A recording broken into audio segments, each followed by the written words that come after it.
Hey everyone, welcome to Locked On Lakers for Monday. Brian Kamenetsky, Andy Kamenetsky. Luka Dončić turns in his best performance in Eurobasket and bounces Italy from the tournament.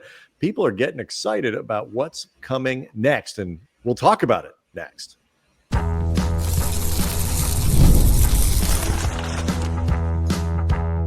You are Locked On Lakers, your daily Los Angeles Lakers podcast, part of the Locked On Podcast Network.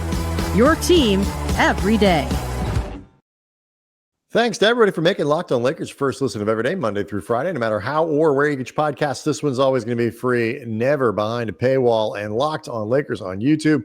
It's where you can go hang out with over 36,000 subscribers to the channel, Andy, all of whom were not just taking in on Sunday, the first full day of NFL action, or maybe even the finals of the U.S. Open. They were watching Luka Dončić in Eurobasket competition throttle the Italians. He's played some good games of late, Andy, and this one was the best. 42 points, 22 of which came in the first quarter. Very efficient shooting, including from distance. Those 42 points, that was half of Slovenia's total score. Slovenia had 84. 42 was Luka. Nobody else was making shots. To put this in perspective, Luka was 11 of 19 from the field. The rest of the team, a combined 16 of 45.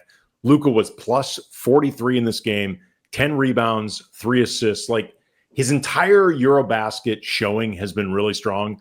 And it's actually included some better three-point shooting over the last couple of games, because that had really been the only thing that he had been struggling with at all. But it just speaks to what may be coming for Luka with the rest of this tournament, insofar as just starting to get his rhythm and timing back, because, you know, the offseason of skinny Luka infamously involved very little basketball. So in a lot of ways, he is still just sort of playing himself back into basketball timing.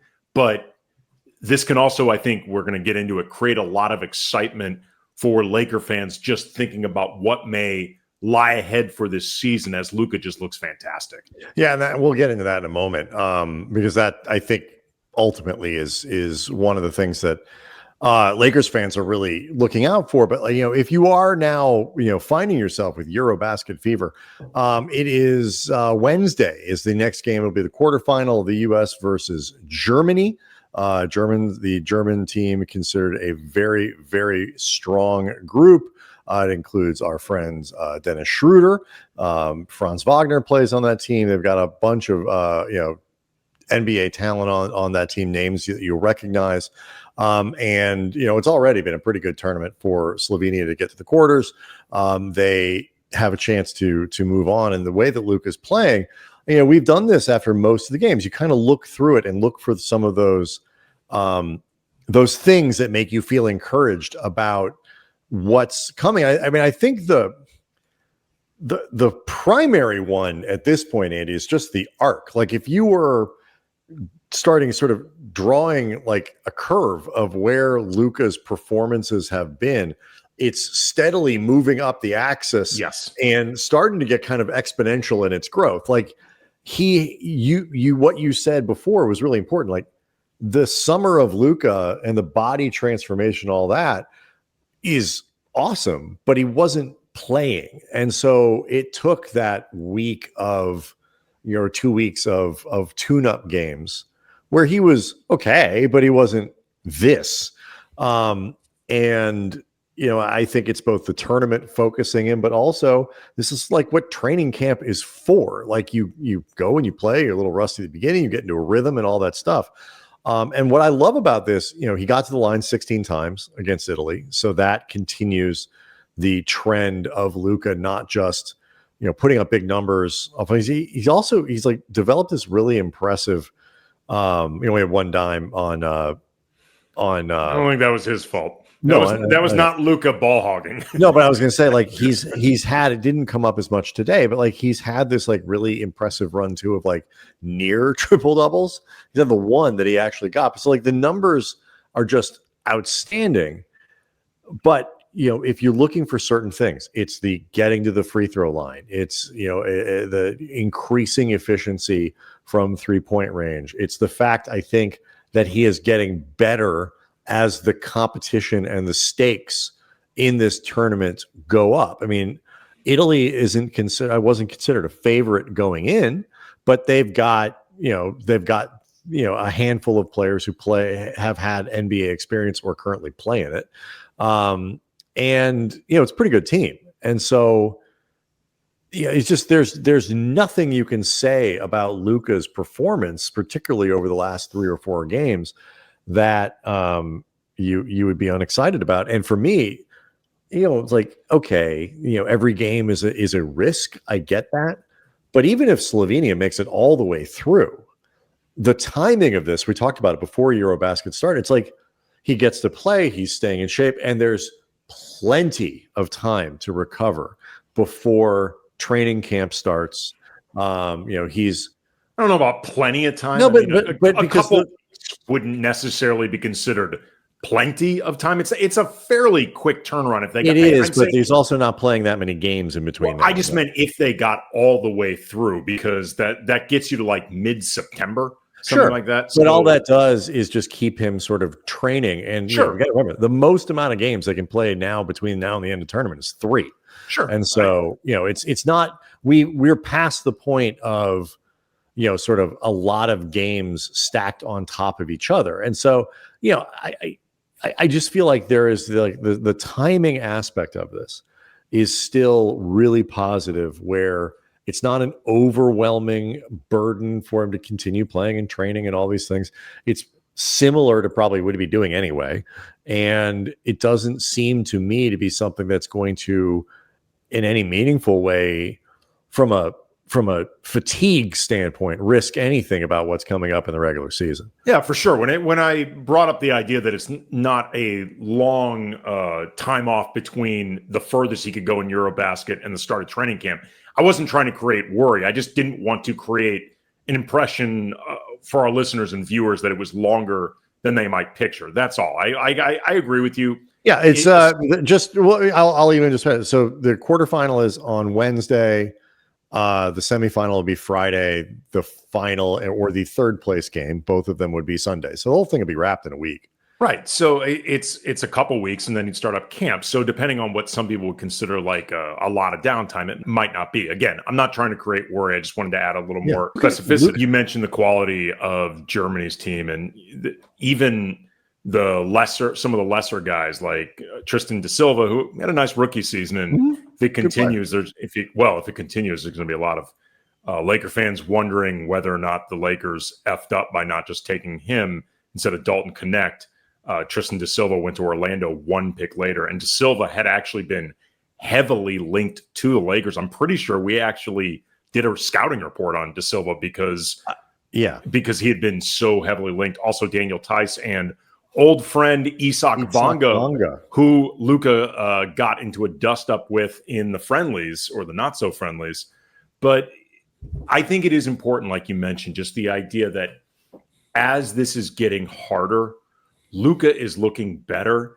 And in a game like Italy, even if you're not impressed with the NBA talent or former NBA talent on that roster, it doesn't change the fact that Luka's the only guy on his roster who has been a part of the NBA, and he carried that team. Like, he carried Slovenia over Italy. Without Luka playing at like a Luka Magic level, they get dusted, man. Like, they get absolutely dusted. There's no question. I mean, that's been true of a lot of games in this tournament. But the thing, there's one other big thing that sticks out to me about this. To turn it back to the Lakers, and it gets to a theme that we've noted a couple times over the course of the offseason, but I think a game like this really reinforces it. I'll tell you what it is next.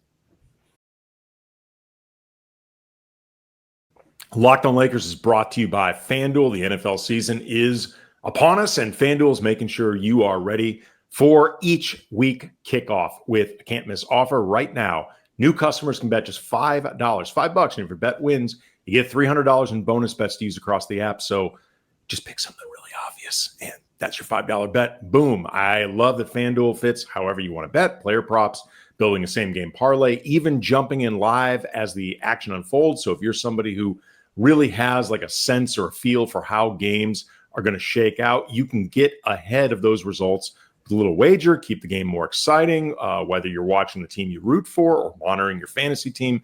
All right, if you're ready to play, download the FanDuel app by visiting FanDuel.com to get started. That's FanDuel.com to place your first $5 bet. So the everydayers, Andy, or at least the ones with long memories, will remember there was a stretch of time where we were talking about a few things related to something that you said. I think it was both on the show, this one, and then either on the radio when you're filling in 710 or doing your show at 710 ESPN in LA, about where you didn't even necessarily say it, and then we started talking about it. I pointed out to you, and we kind of had the conversation about it.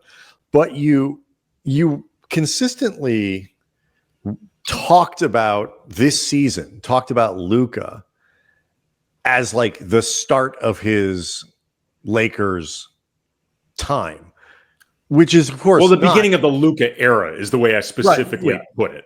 Right. And so, like and obviously the time that he was traded to the Lakers, February onward in the playoffs and all that, it all counts. Like he was, but like in terms of the beginning of the era, that this summer was really the beginning of that. And it was a really interesting way, I think, of looking at this offseason. And you've seen it, I think, in the context of the buildup to free agency and how we are going to talk about who they would put around Luka, and then the recruiting that Luka does, and then the contract extension and all that kind of stuff. To me, this fits in perfectly in that sort of narrative, because what it does is, more than anything, we can try to read the tea leaves of getting the free throw line. What does that mean this year? Is he getting over that first, type of, can he get into the paint? Oh, like, what is skinny Luka? I don't know. But what I do know is that what he's doing right now in Eurobasket is taking the anticipation level for this season of Luka playing for the Lakers and ramping it up to like 1 million. But not just the idea of the Lakers have a great player in Luka Dončić. It's getting people excited about Luka's Lakers and the 25-26 season. There's been a lot of, I've mentioned this before, whether we're talking about the Luka era as I framed it, or Luka signing his extension, not just on the first day he was eligible to do it, but like in the morning, like by noon LA time.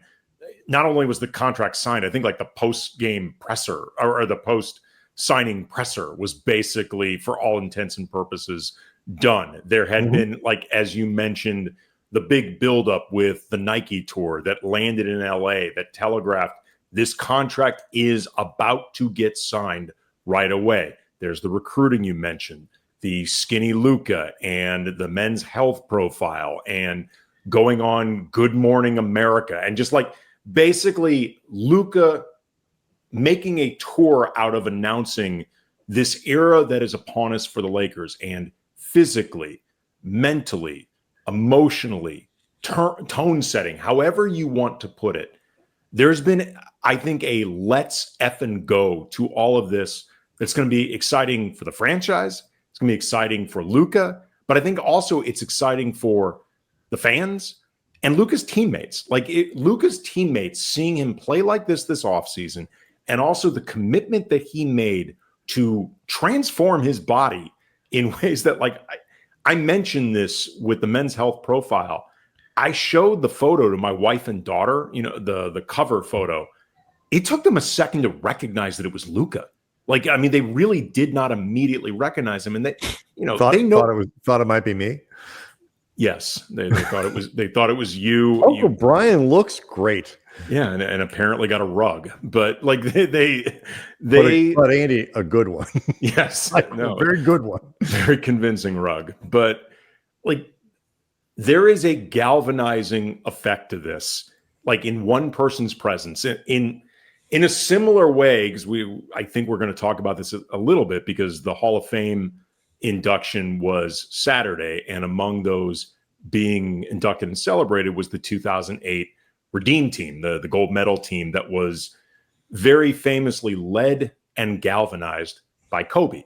And Kobe's presence was a constant let's effing go to everyone, right down to, if you watch, the Netflix documentary about them, the story that like Wade and Bosh and LeBron all talk about, and Melo, where Kobe knows the opening set that Spain's going to run. He's like, I know exactly what they're going to run. I know how they're going to run it. I know the screens they're going to set. One of those screens is being set by Pau.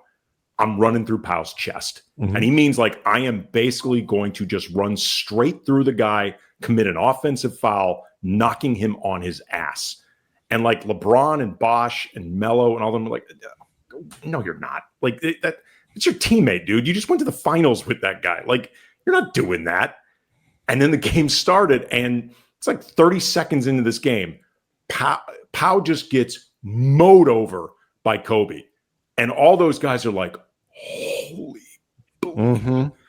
And that wasn't a one-off for Kobe in those Olympics. That was like the entire time. And obviously, like Kobe, we covered Kobe. We covered the second half of Kobe's career. We were around him all the time. His presence was, to say the least, a lot.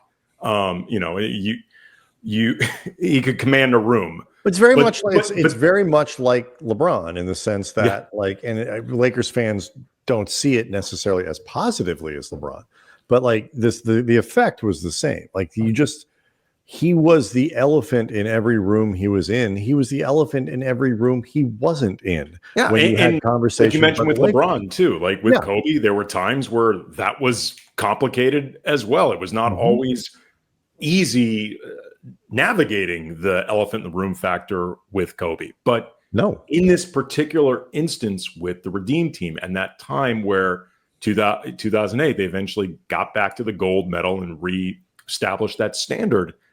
Kobe was a galvanizing force in a way that it feels like Luka is looking to be with this franchise. Like, this is not accidental, the way Luka is approaching all of this. No, I don't think so at all. And there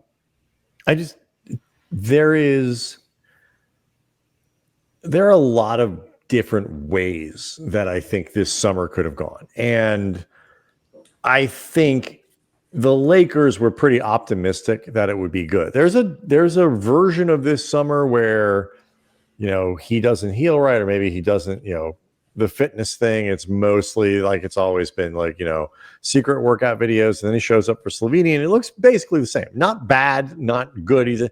I guess the bad scenario is he's like Fat Elvis or something. Like, oh man, that time off. But like the most realistic scenarios, that like they weren't bad and they were fine. Like they'd be neutral. Lakers would still sign him on, at the same time he'd come out and do all this stuff. And everybody would be excited. But I can't think of a set of circumstances. I can't think of a pathway for this summer where if you drew up the whole thing before it started and you were the Lakers, and like, what is your dream scenario for this summer? Like, what if you could pie in the sky, pick anything you want? I don't think I'm not even positive they'd have drafted something as ambitious as this. I don't know if they would have. You know what? He doesn't just get in shape. He's a fitness magazine cover story.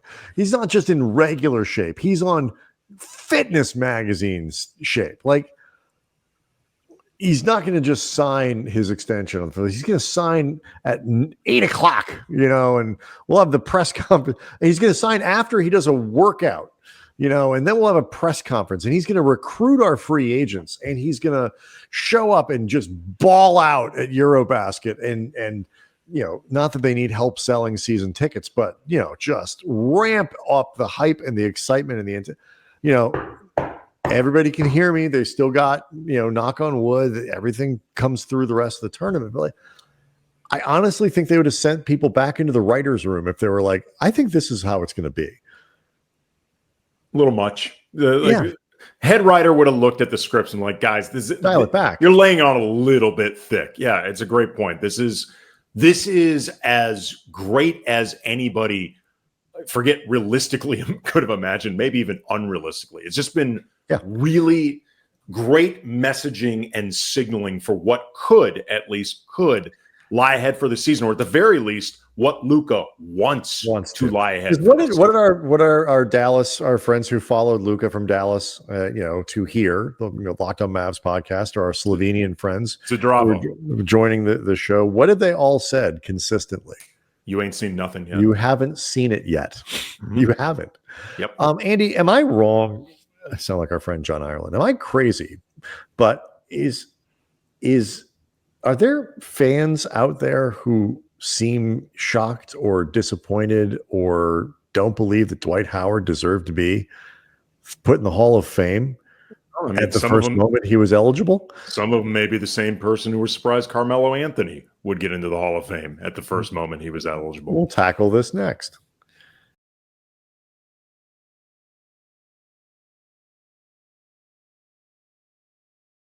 Andy, I'm not here to tell you that Dwight Howard's time with the Lakers was 100% perfect. His first go-round was particularly problematic. We covered that team. Yeah, the second one was kind of magical in a certain way, and the third one, I, like many, part threes, I could have done without it. I wonder, because I found not overwhelming. I think most people get it, but I still found like an unusual amount of people going like, really? Dwight Howard, first ballot Hall of Famer, headlining a Hall of Fame class? Like, really? Well, it's actually kind of fitting that both Dwight and Carmelo, who I think there is less of it with Carmelo, but Carmelo has always been a player that a lot of people have looked to detract from his accomplishments or frame a lot of it as empty calories. And, by the way, both former Lakers, but they're both players that have been polarizing in ways that, on one hand, like, I get it. Like, I understand the reasons that both, and in particular Dwight, have been polarizing. And, Dwight, it is very understandable why he may rub you the wrong way. Great. Not be your cup of tea personality wise. He is I'm not even sure this is like speaking out of school. He's an exceedingly odd person. Yeah. Like we covered him twice. We were not as much around the third go around with the Lakers. He is, I don't want to get into good person, bad person, whatever, but there are myriad contradictions in Dwight Howard.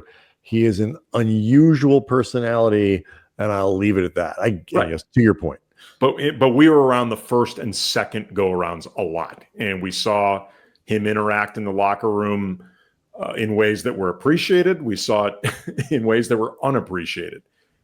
The idea that Dwight Howard, though, and we'll get to Melo, but Dwight in particular, would not be a first ballot Hall of Famer is frankly insane. I can give you some of Dwight's resume accomplishments. Championship, 3-time Defensive Player of the Year, 8-time NBA, and 8-time All-NBA and All-Star, 5-time All-Defense, 5-time leader total rebounds, 2-time block champ, Rookie of the Year, 5 times top 7 or higher for MVP voting, 4 times top 5. He was the runner-up the year Derrick Rose won, which just strange year in general. But it kind of speaks to the idea of how much people just did not want to give it to LeBron. His prime years in Orlando, he averaged 18, 13, and 2 blocks. Like, those years in Orlando alone would be the foundation for a Hall of Fame a Hall of Fame Oh, induction. I think it not only would be, I think it is it's about 85% of his Hall of Fame resume. Here's something else though that I think is really specific and interesting to Dwight, and also a great example of the paradox about how people will complain all the time about how superstars have to team up in order to win titles, as if anybody ever has sustained success, like championship success, on their own. Like, doesn't happen. But people will also give no credit to anybody who carries a team to the finals unless they win, because then they lost in the finals. And who cares? If you don't get the ring, none of this matters. And it's the catch-22 with everything that's rings culture, which, as we've both said many times, rings culture, it's just a rigged parlor game where you can eventually just say Michael Jordan's the GOAT. Right. And it's boring and it's stupid. But to your point, I've said many times, you are better off for your legacy losing in the conference finals than losing in the finals. Yeah, absolutely. But Dwight's 2009 Magic team that lost to the Lakers in 2009, 4-1. The series was, I think, a bit more competitive than people remember, but there was never any doubt that the Lakers were going to win. They were the better team. They controlled the series. And because it was, I think, seen as a lopsided series, it led to people like poo-pooing this as an accomplishment. It's like it's a weak East. And, that was a period that was dominated for the most part by Western Conference teams winning championships. And so who cares? I want to remind people who was on that team, Dwight's Magic in 2009. His supporting cast had a combined 3 All-Star appearances for their careers. Rashard Lewis made it twice. Jameer Nelson made it once. Nobody else on that team ever made an All-Star team. Like Hedo Turkoglu was most improved player one year. Dwight took that team to the finals, took out the defending champion Celtics. I know they didn't have KD, but still, Pierce, Allen, Rondo, good team. Then took out LeBron's Cavs. That should get a lot of respect. It just should. Like, you want to talk about putting a team on your back? Dwight did that year, man. Like, it should be respected. It should. And again, I know especially the year that mattered was bad. Like, it really was. It was bad. You got to work hard to make Steve Nash criticize you on the record, complain about you. It was bad atmospherically. It was not terrible statistically. And no, his actual production was pretty good that year. It was fine. And to Dwight's credit, he shouldn't have been. He played 76 games that year, which I think people forget, and he shouldn't have, because he was coming back off back surgery and should not have been playing as quickly as he did. But you talk about it, but the year with the Lakers, he averaged 17, 12 and a half with 2.5 blocks a game. You mentioned his run here, 5-year stretch, never finished lower than 7th in MVP. Never finished lower than 7th in Defensive Player of the Year, 5 straight All-Star teams, 5 straight first-team All-NBA teams, 4 straight All-Defensive teams, first team. The other year, he was second team. So, and I think people even kind of underrate, like they sort of, because again, it was a disaster in Houston from like a optics point of view, and it didn't work. But even that first year in Houston, the production wasn't bad. And then, of course, he starts getting, hurt a little bit more of a journeyman. He plays for Atlanta. He plays for Charlotte. He plays for Washington. He plays for the Lakers. He plays for Philadelphia. He plays for the Lakers. He goes to China. You get this vagabond thing. But as I if you go to Basketball Reference and just look at some of the metrics that they have there of who his player comps are based on what he did. Pau Gasol, Patrick Ewing, Bob Lanier, Hakeem Olajuwon, and Walt Bellamy, all Hall of Famers. Robert Parrish is on that list. Moses Malone, Dikembe Mutombo, Jack Sikma, all in the Hall of Fame. And there are 400 going into this year. I believe the number was 428. I looked it up earlier today. I'm sorry, 436 people in the Basketball Hall of Fame. And they weren't all players. Some of them are pioneers and this and that way. Well, let's just say it's 300 players. You mean to tell me with a straight face that Dwight Howard isn't one of the 300 best basketball players who's ever played? Like, give me a bleep and break. I know he's really strange and kind of off-putting in certain ways. And, we all hated the Stay Dwight billboards, and it was a dark time in Lakers history. I understand all of these things. But the guy is a first ballot Hall of Famer, and we really shouldn't be having an argument about it. Yeah. I mean, you and I said this at the time. We've both been big time proponents of Anthony Davis. We have both criticized fans and media in coverage of him that the goalposts always move. The idea that AD would make the top 75 list when it came out over Dwight was ridiculous. Like, Dwight deserved to be there before him. When it's all said and done, maybe you flip-flop out a little bit. But the idea, I know Anthony Davis is a bit of a disappointment, with the Lakers, people might say, but I've heard people say, was he really a first ballot Hall of Famer? Yes, he is. But Dwight, you're right. I mean, I think Dwight, Dame. I love Dame. The idea that Dame would make it ahead of Dwight is ridiculous, and I love Dame. It's certainly he is an easy guy to underrate based on his thing, and like Carmelo Anthony, and we can wrap here, but like Carmelo Anthony, again, the idea you're going to keep him out of the Hall of Fame. He didn't win a title, but he is the arguably. One of the 2 or 3 best pure offensive talents of the last, 35 years. I mean, flawed player, wasn't, whatever, fine. But he was a generational scorer in this league at a time where there were a few guys who were like, damn. Carmelo Anthony was incredible. Of course he's in the Hall of Fame, unless you just feel like you can't get there without winning a title. He's 10th on the all-time scoring list if you only go NBA stats, 12th if you include ABA. Other than Kevin Durant, I cannot think of a player in the NBA in the time that you and I have covered the league or covered the Lakers, which is about 20-ish years, that made scoring look more effortless than Carmelo. Just made it look completely, maybe effortless almost to a fault, because people might not have thought he was putting in enough effort with that, enough effort in general. He might have made it look too easy for his own good. But yeah, again, there's been less of picking at right because people like Carmelo Anthony more. That's 6-time All-NBA, 10-time All-Star. He's on the 75th anniversary team, for God's sakes, and beloved among his peers. Yes, the time he was on the team, you and I covered it more via Zoom than in person, just because it was still sort of coming off the pandemic protocols and stuff like that. But absolute delight with that team to cover, even from a distance. You and I years ago did an ESPN The Magazine project that involved Melo.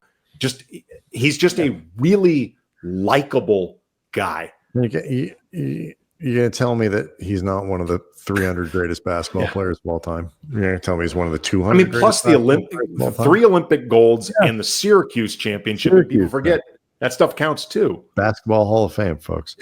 Yeah. You don't have to. It's not the bar is not. Are you one of the 20 greatest players of all time? It's not a different Hall of Fame for Michael.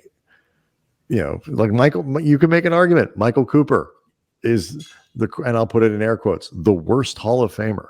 I'm not sure I would. I'd have to look at a list, whatever, but I don't care. But you know what you call that guy? Hall of Famer. And Carmelo Anthony is in a different stratosphere than Michael Cooper. I know that there are people who think it's become too easy to get into the Basketball Hall of Fame, and I'm not even looking to have that debate. But even if you think that's the case, it's not him getting in. This class in general actually was a really good one. It was a strong class. It was. Included Maya Moore, Sue Bird was in it, I believe. Good class. I hope they go get that the person who made that Sue Bird statue. They did a good job on that one. And please never let the Dwayne Wade guy ever work again. Locked On Lakers on YouTube is where you can go hang out with over 36,000 subscribers to the channel. We'll be back tomorrow. Everybody have a great Monday.